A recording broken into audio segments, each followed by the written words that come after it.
Welcome to Let Me Fix This. Enjoy the video. You start by confirming power and connection because most LED issues are power-related. Plug the case into a known good charger for 5 to 10 minutes and make sure the lightning cable and port are clean. Debris blocks charging and prevents the LED from lighting. Once done, open the lid and press the setup button once while watching the LED. This forces an indicator state.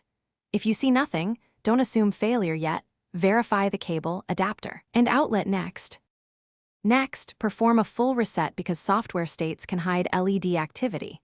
With the AirPods in the case and lid open, hold the setup button about 15 seconds until you see an amber then white flash. That reinitializes the controller and may restore LED behavior. Make sure to test multiple power sources and adapters since a weak charger can charge internally but not light the LED. If the reset fails, gently clean the case contacts and lightning port with a soft brush and 90% isopropyl swab to rule out poor electrical contact. To finish, verify the firmware and Bluetooth state because the case LED also reflects pairing and firmware activity. Make sure your iPhone or Mac is updated and the AirPods appear in Bluetooth settings. Sometimes a software update restores proper LED signals.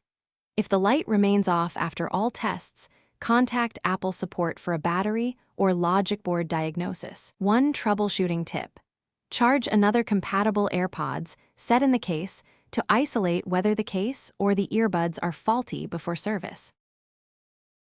Thanks for watching. If you found this helpful, don't forget to like and subscribe.